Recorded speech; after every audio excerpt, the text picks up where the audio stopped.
This is the story of a miner from a small town known as Manassas, Colorado. In time, he would become a legend. In the age of the Roaring Twenties, one sports hero lived both as a gallant warrior and a worshipped celebrity. He was the perfect folk hero with the power of the press. He also possessed a furious right-left combination. Between the years 1919 and 1923, he reigned as the heavyweight champion of the world with the status of a king ruling his country. Adoring fight fans flocked to stadiums as never before in these glamour years of boxing. Thousands upon thousands gathered at mammoth stadiums to catch a glimpse of one of America's favorite sons.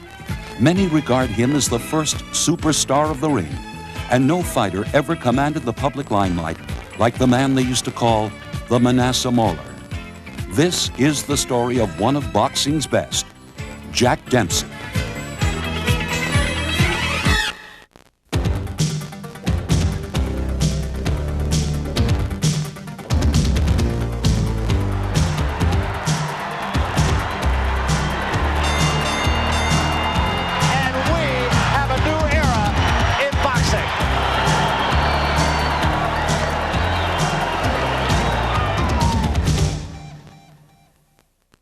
It was in 1916 that Jack Dempsey and his then manager Jack Price came here to Grand Central with a total of $30 in their pockets between them. The idea was to establish a reputation as a tough boxer for Jack Dempsey, but nobody would really listen, with two exceptions: Jim Price of the New York Press and the legendary Damon Runyon. Barney Nagler has been around the sport of boxing and been writing about the sport of boxing for more than 40 years. And Barney, what was it like to establish a reputation for a guy who was sort of a carnival character like Jack Dempsey? Well, then boxing was quite different from what it is now in New York State and elsewhere. Those were the days of what was known as the Frawley Law in New York State. It was a law under which boxing was permitted between members of the same club. No decisions were rendered, and the only way a man really could win was by knockout. So that in order to win a fight, a man had to score a knockout. But there was betting on those fights. The betting was based on what was called the newspaper decisions. If I bet you $100 and I say Dempsey would knock out his opponent, or Dempsey would win, we'll bet on the opinion of Damon Runyon. The next day you'd pick up Runyon's paper, and if Runyon said, well, I think that Nagler won the fight, at least it looked that way from the southwest corner, you collected. Otherwise, you lost. That was quite different from the boxing as we know it today. Boxing was a very important part of the sports spectrum. Big league baseball, there was no pro football. College, there was no pro basketball. So the boxing was a very important part. Now in comes this rough and tumble man from the West, a fierce puncher, a man who has been through the jungles. He has lived under the worst possible circumstances in mining towns in Nevada and in Colorado. He comes in and he's a rough, tough guy, and he proceeds to knock out people. That's impressive. And so his reputation was built on the basis of his prowess as a heavy-hitting, rough, tough Manassas Mauler. Interesting to me, I think everybody thought of Jack Dempsey as being a pretty big guy, but when he fought Willard was the giant. Dempsey went in, I believe, at 185 pounds. No, it was, you're close enough, 182 pounds, and he was a very small man alongside of Willard, and at that time, there was some question about whether Dempsey would survive such a fight. Willard, I understand, and I've been told, was the favorite. Dempsey was the small man. Dempsey had to be the giant killer, but Dempsey was a fierce man, and that made the difference. It happened in July 1919. The scene was Toledo, Ohio. Heavyweight championship, Jack Dempsey and the champion, Jess Willard. July 4th, 1919. Jack Dempsey is scheduled to meet Jess Willard for the heavyweight championship of the world. On the morning of the fight, Jack actually sparred and hit the punching bags before the weigh-in. Jess Willard approached Jack Kearns, Dempsey's manager, and asked about legal immunity in case he killed the challenger. Tex Rickard had masterminded one of the greatest spectacles in boxing history. Tex had an immense wooden stadium built in Toledo, Ohio, to house the huge crowds he expected. The cost? $100,000 worth of green lumber. As it turned out in the hot sun, the sap from the unseasoned wood ruined many a spectator's double-breasted suit. Inside the stadium, 2,000 women, including actress Ethel Barrymore, are seated in a special section fenced off by barbed wire. This forever ended the custom of all male fight crowds. When Dempsey comes in the ring, the temperature is a torrid 112 degrees. Willard arrives, gracefully acknowledges the crowd's enthusiastic welcome.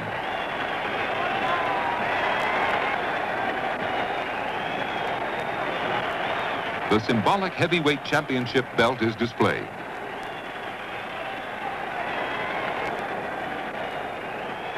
The fighters meet in the center of the ring to pose for the cameras. Jess Willard does not seem to be in the rock-hard shape he was against Jack Johnson 4 years earlier. But what a difference in size between champion and challenger. Moments before the opening bell, Dempsey rubs rosin on his feet. First round. The bell rings, but no one hears it because of the clamor of the crowd. Jess Willard stands confused, looking around. There's a second bell. The most exciting first round in heavyweight history is underway. The fight starts calmly, but keep an eye on Dempsey. Although outweighed by almost 80 pounds, he has bet $10,000 at 10-to-1 odds that he will knock the champion out in the first round.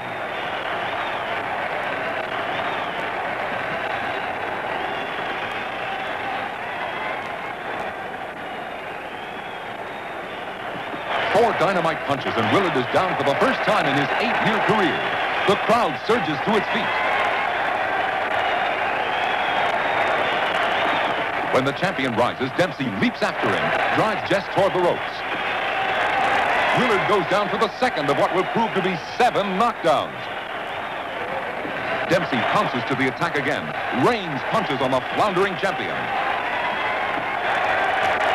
There was no neutral corner rule in 1919, and Dempsey is allowed to stand over the fallen fighter, ready to swing as soon as both knees leave the canvas. A crashing blow to the ribs sends Jess down again.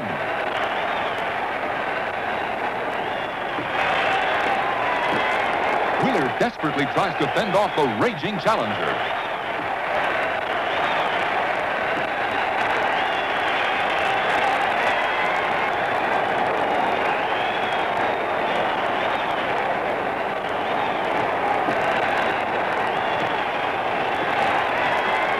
Dempsey lands more brutal punches.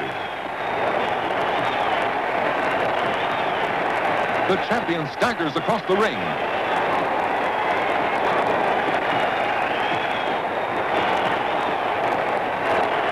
He's down again. The referee pushes Dempsey away. Willard pulls his battered body erect, only to be floored for the 7th time. Referee Ollie Picord is counting over the incredibly game champion. The bell rings, saving Willard from a first-round knockout, but no one hears it because of the fantastic uproar. Dempsey leaves the ring thinking he has won the championship and his 10-to-1 side bet, a $100,000 payoff. Meanwhile, Willard's handlers attend to him, desperately trying to ready Jess for the second round. With jaw broken and 2 ribs cracked, the battered champion is led to his corner. Dempsey's manager, Jack Doc Kearns, runs over and starts screaming after the young fighter. "Jack, come back! Jack, come back!" The mammoth Willard not only lasts through round 2, but he's still on his feet here in round 3. Dempsey is relentless on the attack, but in the blazing Toledo sun, Jess Willard is proving what is meant by the saying, "He went out like a champion."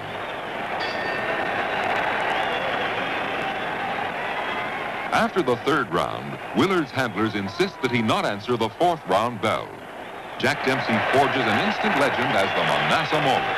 He has won the heavyweight championship in one of the most savage battles in ring history. The crowd was upset, calling Willard a quitter. Jack Dempsey took home over $27,000 and the heavyweight crown.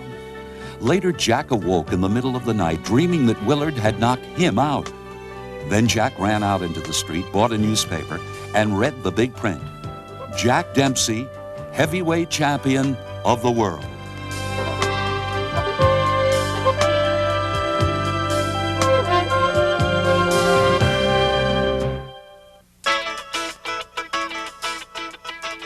Two years later, on July 2nd, 1921, the Manasseh Mauler defended his crown against French war hero Georges Carpentier in boxing's first $1 million gate. Jack had received adverse publicity for deferring enlistment in World War I due to family need. Carpentier was a big hit in the U.S. from the moment his boat docked.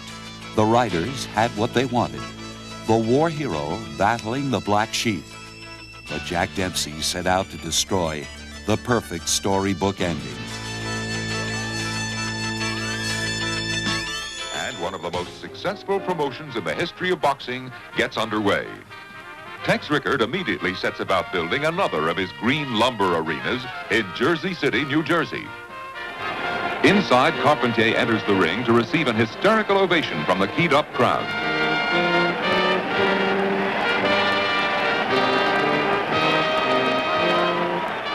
The heavyweight champion of the world arrives with his entourage.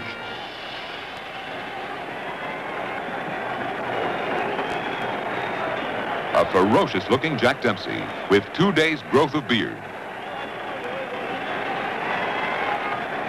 Meanwhile, incredulous tellers were totaling the gate receipts. The total was $1,800,000, the first $1 million gate in boxing history. The two men shake hands for the cameras. The fight starts 2 hours earlier than scheduled. The wooden stands were filled to overflowing by noon, and Tex Rickard became worried that they would collapse before he got the fight underway.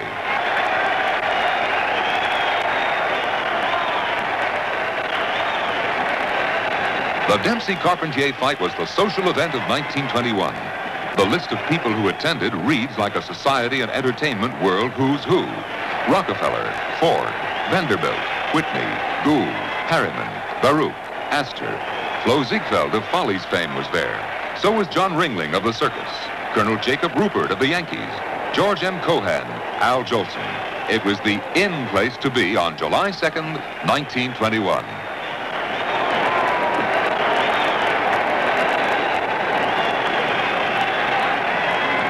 Dempsey, as usual, is pressing the fight, using his greater weight and power. Round 2, Carpentier gets home with his best weapon, his potent right hand. Dempsey is hurt. The crowd goes wild as George tries to press his advantage.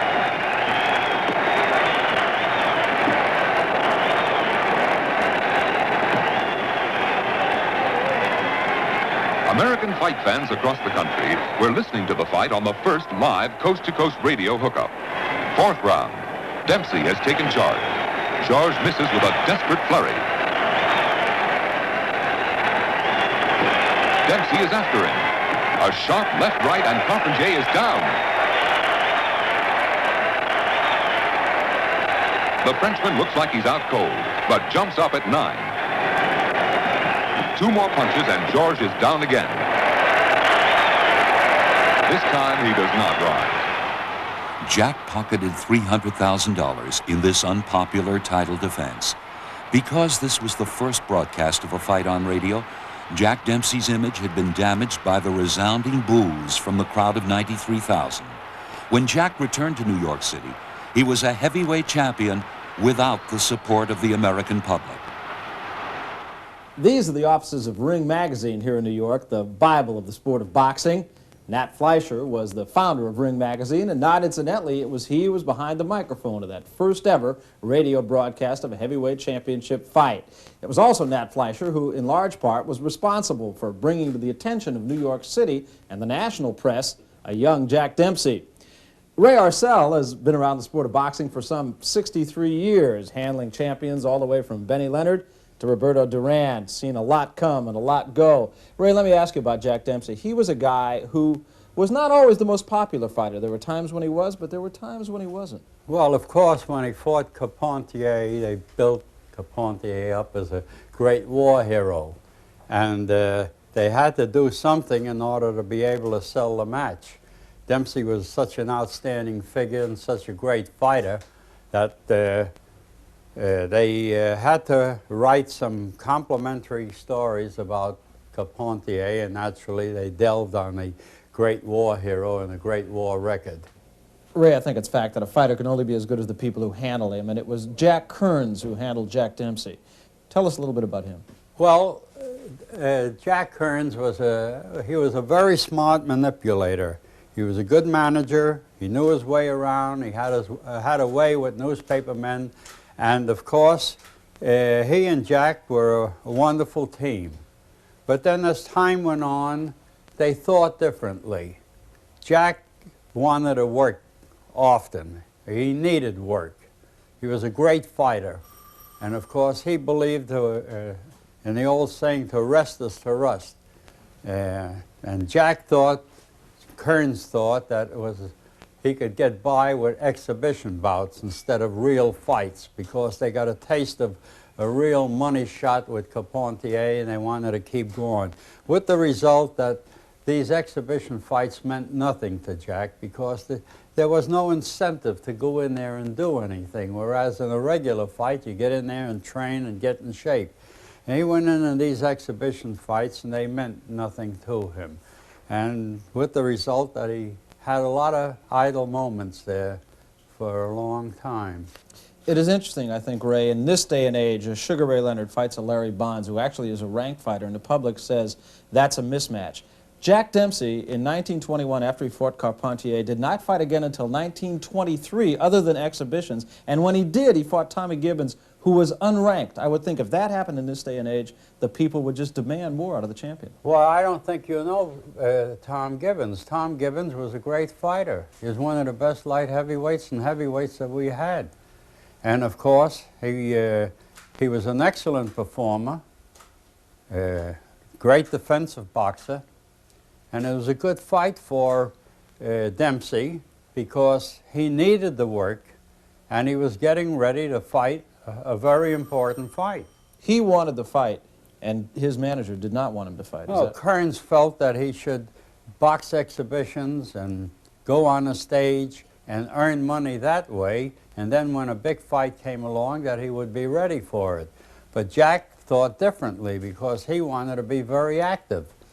So it was a period of 2 years between the time Jack Dempsey fought Georges Carpentier and the time he fought a good but an unranked Tommy Gibbons. On July 4th, 1923, Jack Dempsey traveled to the little-known town of Shelby, Montana to meet Tommy Gibbons. Dempsey was guaranteed $300,000. Gibbons fought for nothing. Gibbons in the dark trunk starts out with his defensive fight plan. He has never been knocked out or even floored during his 12-year career.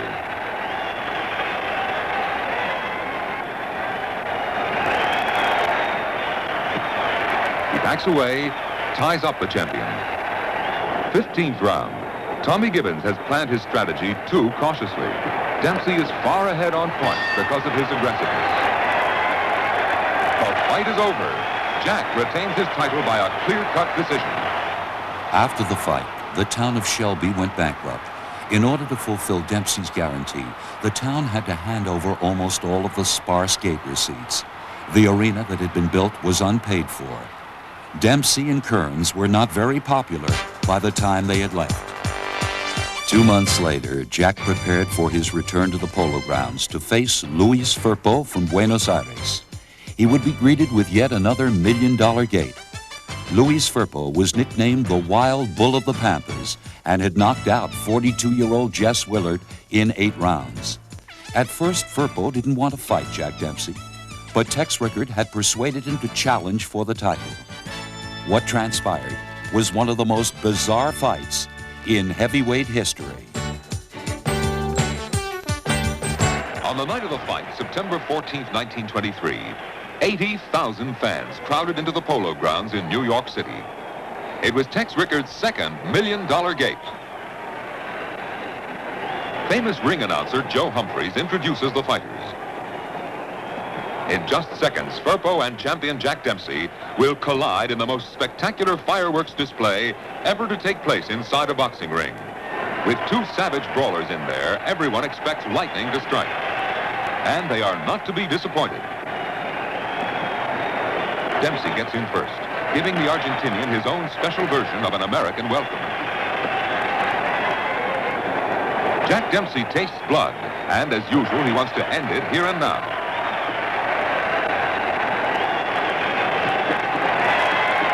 Firpo is down again, but still the champion does not dream that in the next 2 minutes, he will be locked in one of the most unbelievable seesaw contests in sporting annals.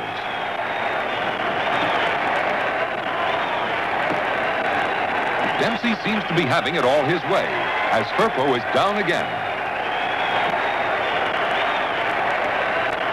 But Jack is about to taste the power and strength that allows the Argentinian to continue to absorb such a barrage. A blunderbuss right catches the unsuspecting champion coming in and floors him for a 1 count. An enraged Dempsey storms right back. Firpo drops.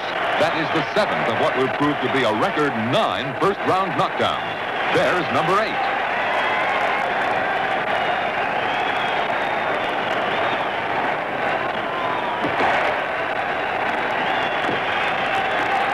Dempsey charges in for the kill, but the giant challenger fends him off with a desperate flurry of wide-arm punches. Dempsey retreats before the sudden onslaught. A right hand from the bleachers, and Dempsey is out of the ring. The first time in the history of pugilism that a heavyweight champion suffers such indignity. But Dempsey is boosted back into the ring by ringside reporters. And the struggle goes on. Dempsey's fabled jaw again stands him in good stead as he hangs on through the fog. There's the bell. Somehow both fighters have survived this most savage first round. Dempsey comes out fresh, and the fans brace themselves, wondering what possibly can be coming next.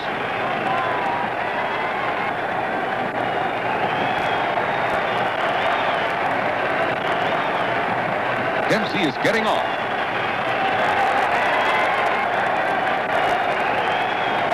Firpo is down for the 10th knockdown of the fight.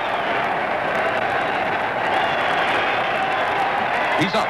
Firpo will try to fend off Dempsey with another overhand right, but the champion now seems definitely in charge. 2 pulverizing left hooks, and Louis Angel Firpo is down for the 11th knockdown.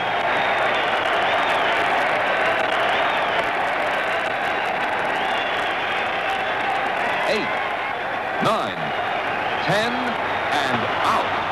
After the fight, Jack Dempsey collected $550,000 directly from promoter Tex Rickard. Jack Kearns was furious, but the champion by this time distrusted his manager. Jack Dempsey was tired of having his life programmed by Doc Kearns. Instead, he lived the life of a celebrity. His new wife, actress Estelle Taylor, convinced him to have his nose done. Naturally, the new Jack Dempsey made his way to Hollywood and Broadway.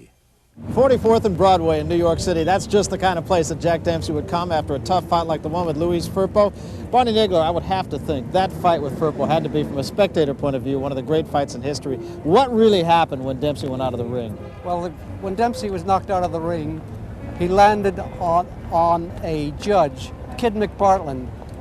Legend has it that he landed on 48 typewriters of 48 newspapermen working, but actually it was Kid McPartland, a tall man who was a judge and who was judging that fight. In pushing Dempsey back up onto the apron, he turned and pushed him onto the typewriter of a newspaperman. Now that typewriter was sold 78 times as the typewriter upon which Dempsey fell.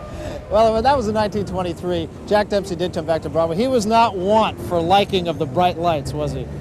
Dempsey was not a Broadway guy, but he liked Broadway. He married 4 times. Twice he married stage people. He played on the stage. He caroused on Broadway. It was his life. Once he had been touched and had seen the lights of Broadway, nothing else, not the prairies nor the ranches of the West could contain him again. And after Luis Firpo, really, again, it was 3 years until his next big fight with Gene Tunney. Ray Arcel might have said it best. He said, to rest is to rust. Do you agree with that? Yes, that was actually 3 years and 3 months. And when Dempsey came back, he was not the man he had been before. It's interesting, New York State refused to permit the Dempsey-Tunney fight to take place in New York because there was a black challenger named Harry Wills, and so the fight went to Philadelphia first, and the second fight was in Chicago. In each of those cities, they permitted 10-round title fights, while in New York they would have had to fight 15 rounds. Dempsey could not have stood up for 15 rounds, much less fight 15 rounds. Finally, it was in September of 1926, the first of 2 classic fights, Jack Dempsey and Gene Tunney. September 23rd, 1926. When Jack arrived in Philadelphia to face a very tough Gene Tunney, he was sick to his stomach. He actually swallowed olive oil to aid his digestion. Some of Jack's handlers suggested that he postpone the fight, but the champion insisted the fight go on. Gene Tunney came into the fight with 25 consecutive wins. The Fighting Marine was ready for his opportunity of a lifetime.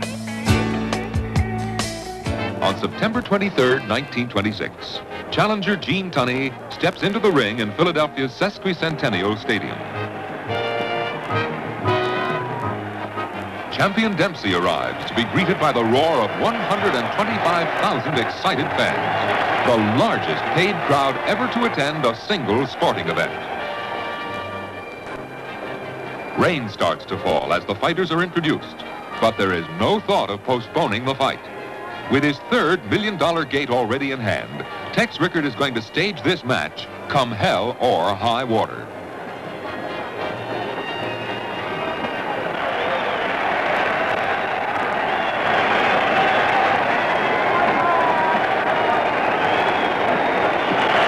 Dempsey, as usual, starts pressing the fight. At first, the challenger seems cautious, but watch closely the man who has already proved himself to be the finest boxer of the era.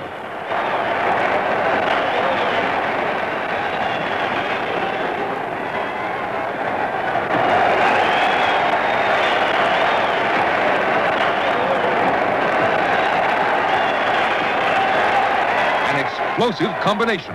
The immense crowd is surprised that Tunney has obviously planned to take the fight right to Dempsey.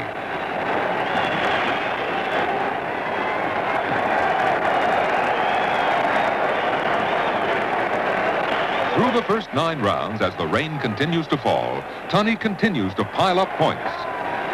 But this isn't the thunderous Dempsey that rallied to destroy Bill Brennan and Louis Firpo years earlier. This is a tiring champion, repeatedly being beaten to the punch.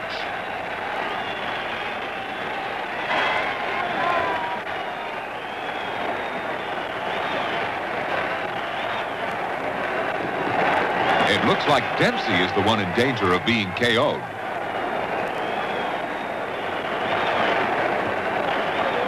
Tunney gets off another combination.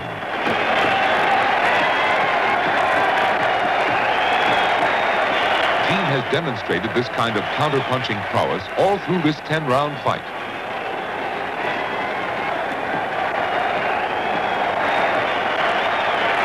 It's over.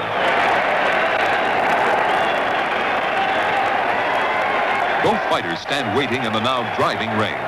No fans have left, as everyone awaits the decision. Gene Tunney was the new heavyweight champion of the world. Jack Dempsey was a disappointed and exhausted fighter. Jack was so depressed after the loss, he announced his retirement from the ring, but nobody took his words seriously. Tex Rickard proposed a rematch with Tunney, but Jack signed to fight Jack Sharkey. Dempsey lost 22 pounds for the fight, but still weighed 205. The ex-champ was saddened by his brother's suicide. On July 21st, 1927, 84,000 arrived at Yankee Stadium, creating boxing's first $1 million gate for a non-title bout. First round.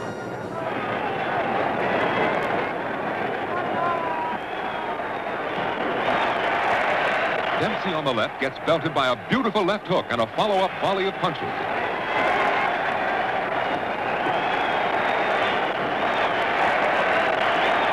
He's hurt, but his now famous granite jaw stands him in good stead as he holds on.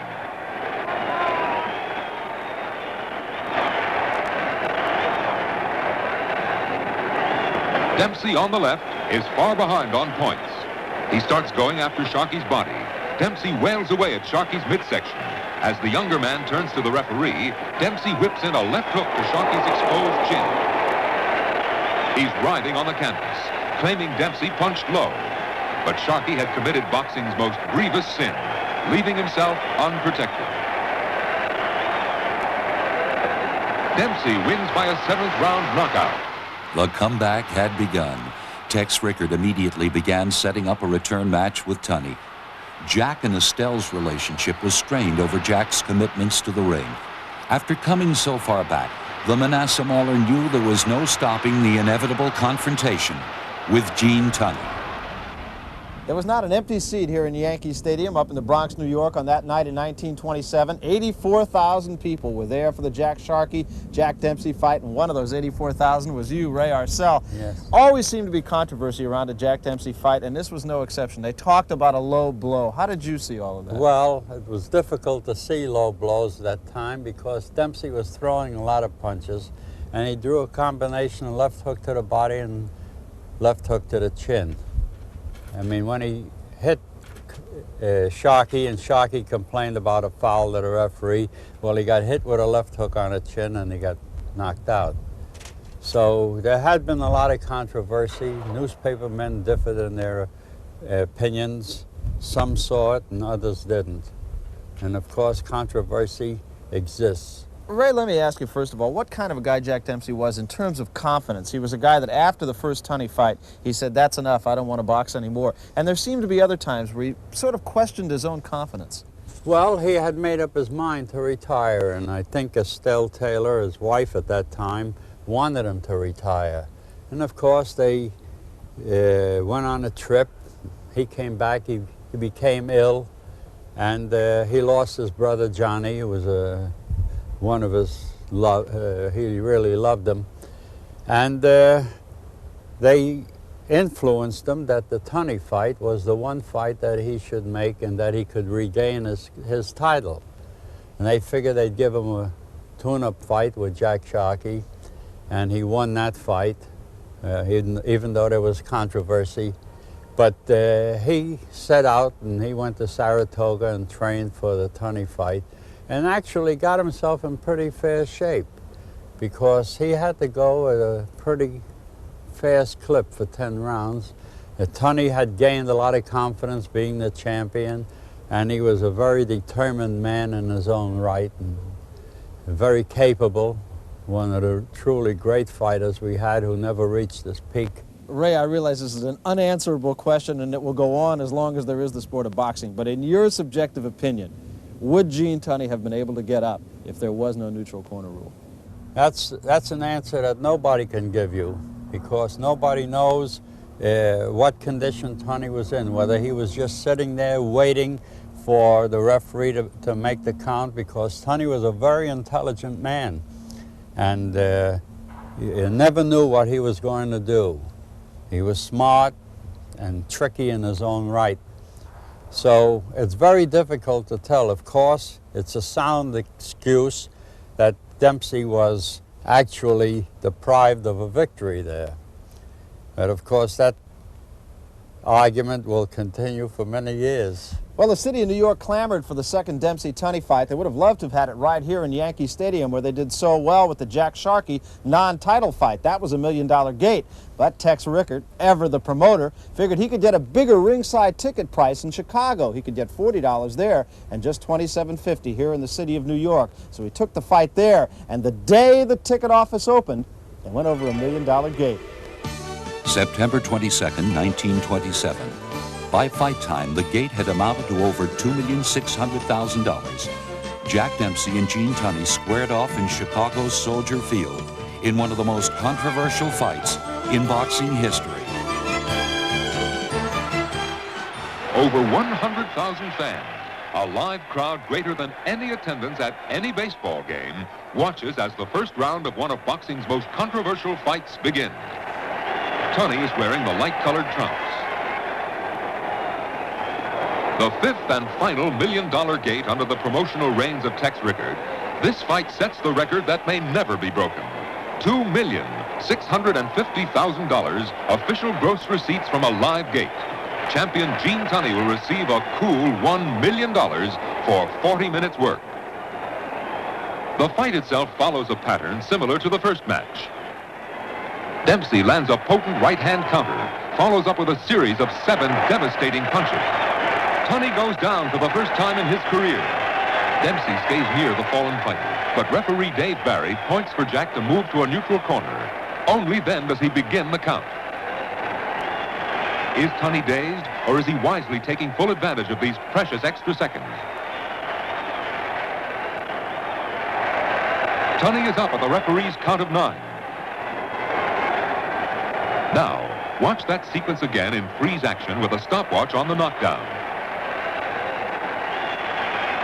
Tunney has just hit the canvas, and we start the watch at 0. Jack has forgotten the new rule. The count does not begin until he gets to a neutral corner. Instinctively, Dempsey stays nearby. 5 seconds have elapsed before referee Barry is ready to begin the count. Gene looks hurt, dazed as the count begins. But here at the official count of 4, when 9 seconds have actually elapsed, he is looking at the referee and picks up the numbers. You be the judge. Could Tunney have risen at this point?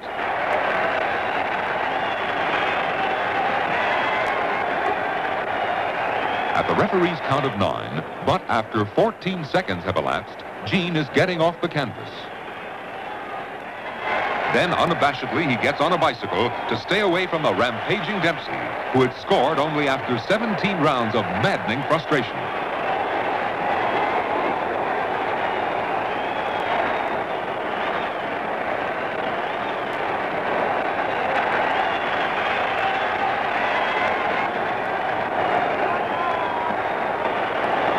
By the 8th round, Tunney has fully recovered.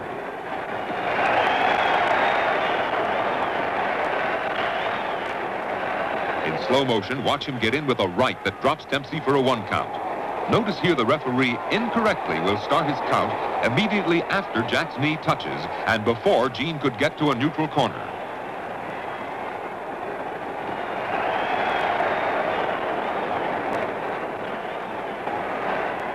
Round 10.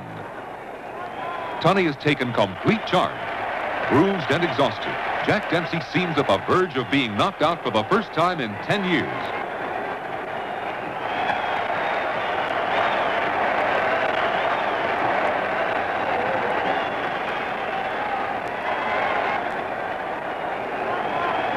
There's the bell. The fight is over. Gene Tunney overwhelmingly the winner. But the long count gives sporting buffs something to discuss whenever they get together. Jack Dempsey knew at the age of 32 it was time to hang up the gloves. He pocketed $450,000 for the rematch, while Tunney earned close to $1 million. When Tex Rickard tried to make a third match, Jack feared for his health and turned down $1 million. When the Depression hit, Jack Dempsey, like millions of other Americans, fell upon hard times. He lost $3 million, and eventually Estelle Taylor filed for divorce. He fought numerous exhibitions and invested in the Jack Dempsey restaurant. Then things began to get better, and the Manassas Mauler lived the comfortable life of an ex-champion. On July 1st in 1940, Jack Dempsey decided to give adoring fans one last farewell. In what turned into a farcical and absurd contest, Jack took on Cowboy Luttrell. Dempsey was introduced as the most popular sports figure in history. It was a title he had earned. Dempsey, former champion of the world after losing to Gene Tunney, is attempting a comeback. Dempsey has shown a lot of his old fire, scoring 9 knockouts in 9 fights in a 7-month period. Cowboy Luttrell weighs 236 pounds for this fight. Jack Dempsey scales 211 pounds. You can see Luttrell is built like an ox. He can give and take a lot of punishment. Early in the fight, Dempsey goes to work on Luttrell. It's Dempsey with punishing lefts and rights. Luttrell is hurt, but is tough and courageous and stays on his feet. This is something of a grudge fight, because 4 months ago, Dempsey had refereed a match in which Luttrell was one of the contestants. Luttrell took a swing at him. A near riot ensued, and this match was made between Dempsey and Luttrell.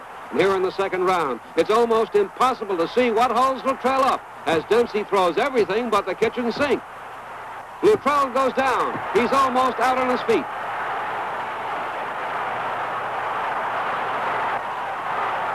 In this fight, Dempsey shows flashes of the power that gained him the heavyweight championship of the world. Luttrell is down again.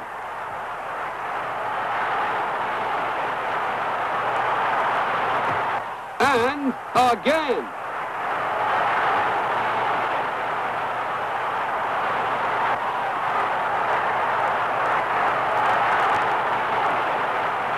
Then Dempsey puts Luttrell through the ropes and out. Luttrell was carried out in an ambulance and taken to Crawford Long Hospital where he recovered. Dempsey took home only $5,000, and the Atlanta Constitution called the fight a disgrace.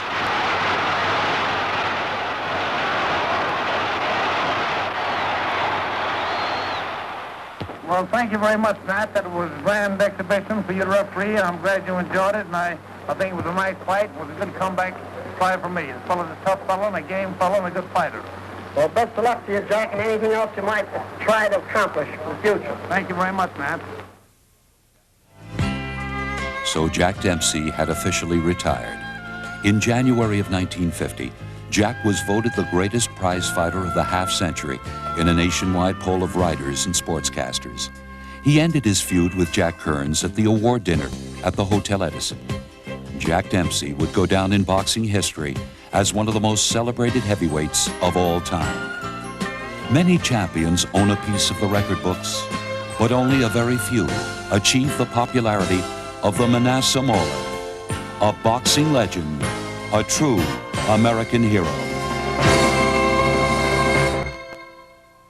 The walls here at the Spectrum Fine Art Gallery in New York City are literally a history of the great fights in heavyweight boxing. There's Dempsey Tunney, Ali Frazier, Walcott, and Lewis. Everybody has their favorite champion. Ray, let me ask you, in the great scheme of things, all the years you've been in this sport and all the heavyweight champions that you've seen, where do you put Jack Dempsey? Well, Jack Dempsey stands out amongst the best. I mean, this is one man that electrified the crowd. He was like a volcano erupting. For heaven's sake, he left the people gasping for breath with the suddenness and the viciousness of his attack and the speed and endurance that he displayed. Ray, let me ask you, were Jack Dempsey to be fighting in this day and age, would he fare as well in the heavyweight division today as he did back in the 20s? Fare as well. He'd have a picnic. My heavens, who was there could beat a Jack Dempsey? Who could stand up under that vicious attack? No, these young men are good performers, but they don't compare with the great Dempsey. For Ray Arcel and Barney Nagler, I'm Barry Tompkins. See you next time around on Boxing's Best.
This has been a presentation of HBO Sports.